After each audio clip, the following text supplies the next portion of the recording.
Est-ce que vous payez des impôts? Est-ce que vous payez beaucoup d'impôts? Eh bien, dans cette vidéo, je vais vous montrer, au travers d'un exemple concret, comment il est possible de payer moins d'impôts grâce à l'investissement immobilier. Donc on y va, c'est tout de suite après la citation inspirante.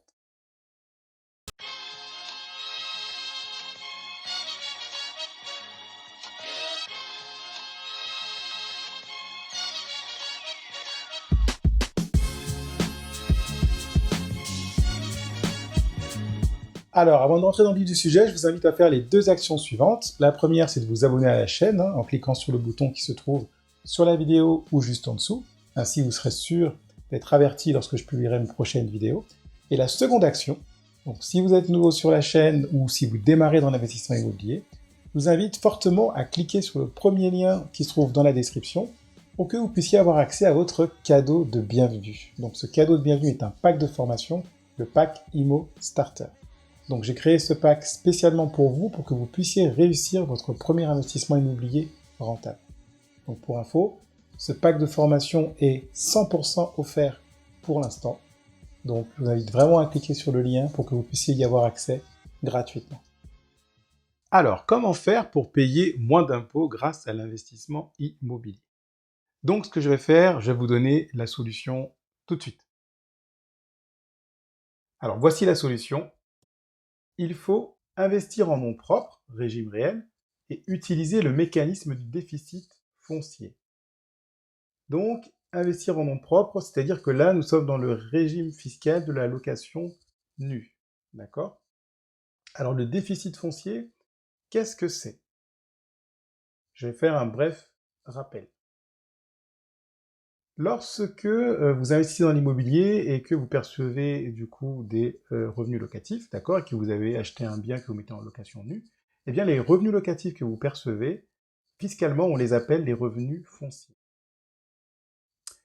Vos revenus fonciers, moins les charges déductibles, sont égales à un résultat foncier. Donc ce résultat foncier, c'est votre base imposable, d'accord? Donc l'ensemble de vos revenus locatifs, moins les différentes charges que vous pouvez déduire, c'est votre base imposable, eh bien c'est le résultat foncier. Dans le cadre du régime réel, on appelle ça le résultat foncier.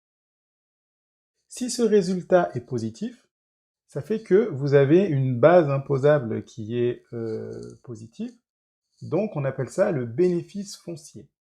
Si le résultat est négatif, eh bien fiscalement on appelle ça un déficit foncier. Et contrairement à ce qu'on pourrait croire, ça a beau s'appeler déficit, mais en fait c'est fiscalement c'est très bien en fait pour nous en tant qu'investisseurs immobiliers. Donc je vais vous donner deux exemples. Un premier cas de figure qui mettra en avant le bénéfice foncier et un autre cas de figure qui mettra en avant le déficit foncier. Et du coup, je vais vous montrer comment le déficit foncier peut vous permettre de réduire vos impôts. Alors, exemple 1, si vous avez 10 000 euros de revenus locatifs, vous avez acheté un bien, d'accord, et donc vous avez 10 000 euros de revenus locatifs annuels et que vous avez 5 000 euros de charges déductibles, eh bien ça vous donne un bénéfice foncier de 5 000 euros, d'accord? 10 000 euros de revenus locatifs, qui sont donc vos revenus fonciers, moins 5 000 euros de charges déductibles, donc votre base imposable, bénéfice foncier, est donc de 5 000 euros. Vos impôts sur vos revenus locatifs seront donc calculés sur une base de 5 000 euros. Maintenant, deuxième cas de figure, si vous avez 10 000 euros de revenus locatifs annuels, d'accord, et que vous avez 15 000 euros de charges déductibles. 15 000 euros de charges déductibles parce que vous avez fait faire des travaux. Donc, du coup, les charges déductibles que vous avez sont supérieures aux revenus locatifs que vous avez perçus. Donc, du coup, fiscalement, vous avez un déficit foncier de 5 000 euros. D'accord? 10 000 moins 15 000, eh bien, c'est égal à moins 5 000. D'accord? Du coup, il y a deux conséquences à cela. La première, eh bien, ça veut dire que vous ne paierez pas d'impôt car votre résultat foncier est négatif.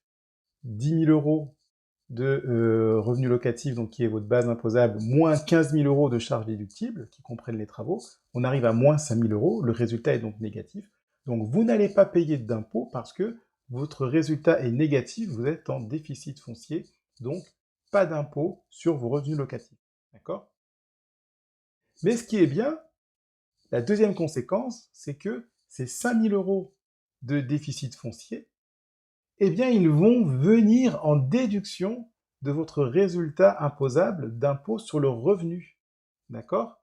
Ça veut dire que ces 5 000 €, ils ne seront pas perdus, mais puisque ces 5 000 € de déficit foncier et que dans ce régime fiscal qui est le régime réel de l'allocation nue, eh bien, vos impôts, les impôts de votre foyer fiscal sont corrélés avec les revenus locatifs que vous allez percevoir, eh bien, puisque vous enregistrez un déficit foncier, vous allez pouvoir déduire ce déficit de vos revenus imposables, des revenus de votre foyer.